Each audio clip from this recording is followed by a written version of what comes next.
Welcome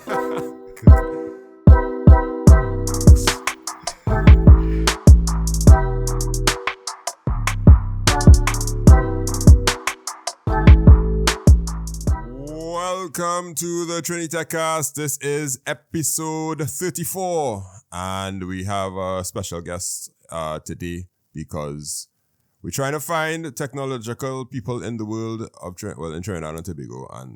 But it was a good week. How are you going there, Mr. Redbit_tech? Yeah, okay, man. And I mean, it was a good week, but for me, it was a week of discovery because it was the first week of school.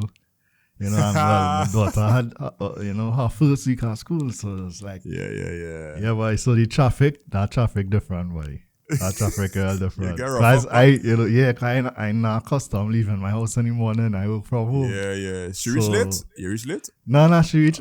She didn't reach early, but she reached on time. Oh, okay, okay. And yeah, it was an adjustment. And I mean, Monday it was bad.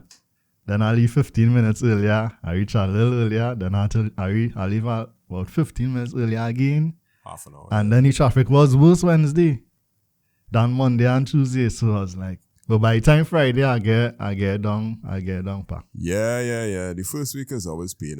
But even by my school, you wouldn't believe what's the biggest problem with causing traffic by my school, which is children just taking long to come out of the car. So, some of them, they'll have their bag in the trunk and they had to go in the trunk and open it and all that kind of thing. Traffic was backing up real far because all the new form ones, they don't know how to move fast. So, yeah, but that's not only be the issue. But I'm glad to know that you face traffic like normal human beings and you can't flaunt work from home in front of us. Yeah. We'll take that. And those of y'all who yes, a good film. Yeah. It was worth it. All right, so our guest today is none other than Syphifted, but I said it purposefully wrong so she could correct me. So good evening to you. Welcome to the podcast. You're the same dogs in the normal common folk of my language, Syphifted.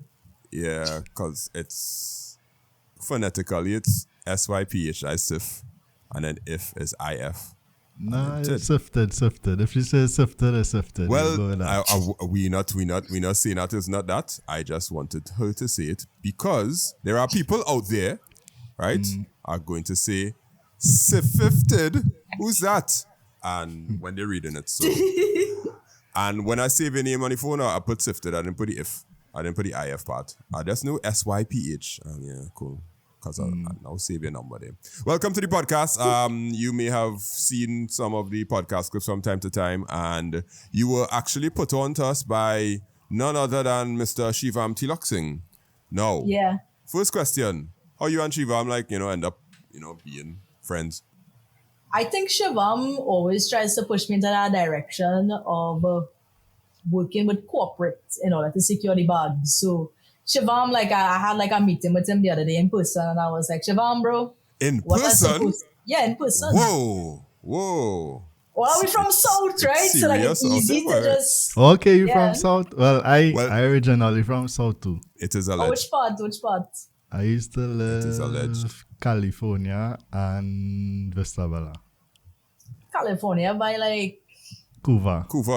I know where that is. Central, boy. That is central. Well, Vista Bella is south. Vista Bella is south, yeah. I used to live there. Yeah. We had this discussion already, yeah. So I mean, you went to school in South and everything. Oh, of course. There's prestige school in South that shall not be named.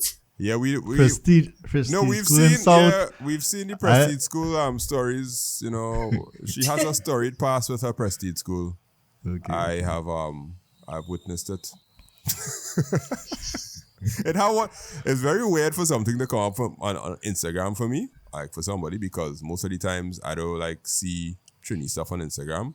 But when I see somebody reposting her video on Instagram, I was like, oh, this is a thing. Mm-hmm. I thought it is, you would have probably seen it from the teachers group chat, right? So somebody downloaded that video and uploaded to a closed teachers Facebook group.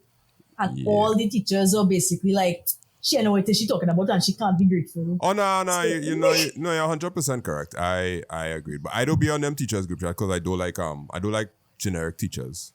Generic teachers bother me a lot because all teachers do is complain And I'm actually one of those teachers that like my job now. I just like look forward to going to school and teaching. And I hate when I was around teachers that just kind of like, everything is a problem, but everything is a problem. Oh gosh. And the ones that don't be real about certain things, I don't like that either. Because it had things that was going in all kind of schools all over the place. But that's our introduction.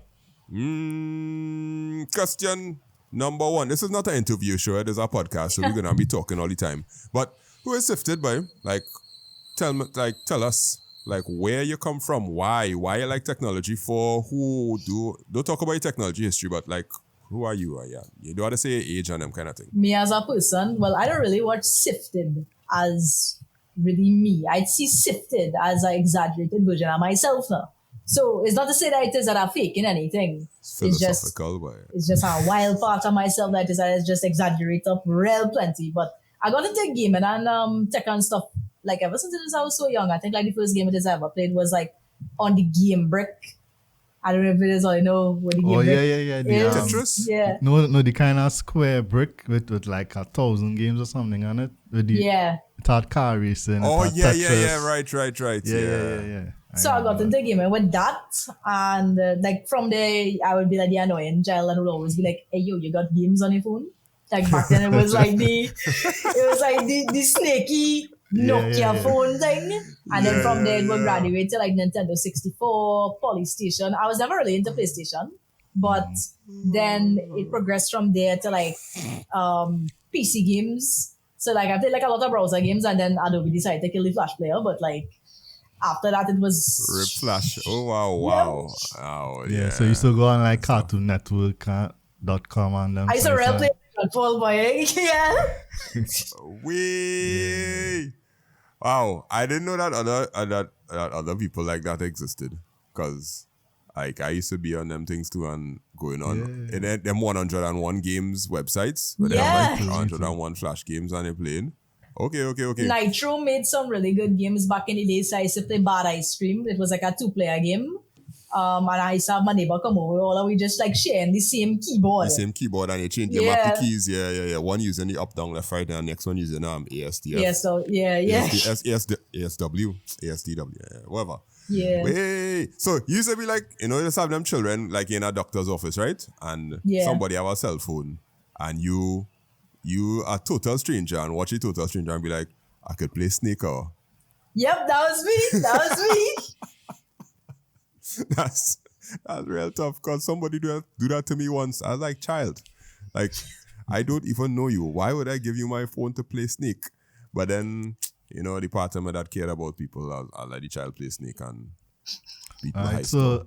So I mean, clearly, you had a passion for technology and more so gaming, in the different systems and the start that you had. So what made you, take that jump from, I guess, being a hobby and into something that because clearly I think you see it as something that could, bring money in, be a career, be a part, that you could, because you more or less associated with gaming. At least for me, you associated with gaming in Trinidad and in a space that is already a niche being gaming and in a super niche being a female gamer. So what kind of took you from, casual gaming into, where you think, you're in this space right now?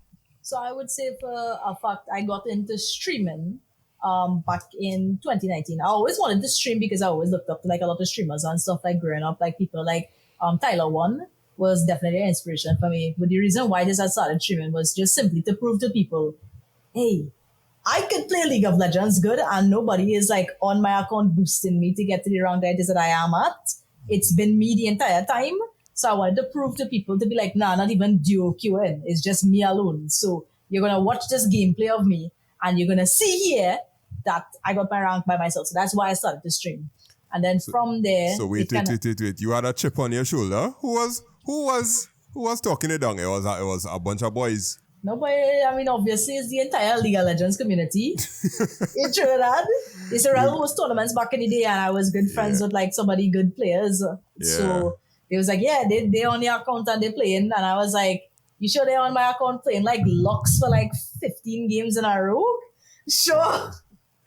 that chip on your shoulder caused you to start streaming just to show that you can. All right, and then you Yep. wasn't studying any money or wasn't studying like being a big streamer and them kind of thing. Or you had that pie in the sky that most people have like when they go on YouTube or when they stream, they be like, hey, I could make money doing this. I guess it was more so like when it's like I made very minimal money streaming. Like in my entire time streaming, I probably make like less than 10,000 TT for all those years, which is like 3 years streaming is nothing, big that it is that you get from streaming, especially in Trinidad where it is we don't have a culture where it is we go online and purchase something, so much less give somebody a donation online. So Right. when it is I realized streaming was something to turn into something that was lucrative was when I started TikTok actually. So my viewers are telling me, yo, you should make TikToks. I was like, dog, I hate TikTok. Like I scrolling through TikTok and all it is like I seen is a bunch of like dances and it was just cringy to me. Yeah, that was painful. The early days of TikTok, I was like, nah, boy, I'm not going through that. But So for me, TikTok was just like Vine part 3 because musically dead. I don't think I ever like musically came and went and I didn't even care, I ain't bad at Exactly, I eyelash, wasn't even on Vine or musically at all. So like I just didn't care for TikTok too.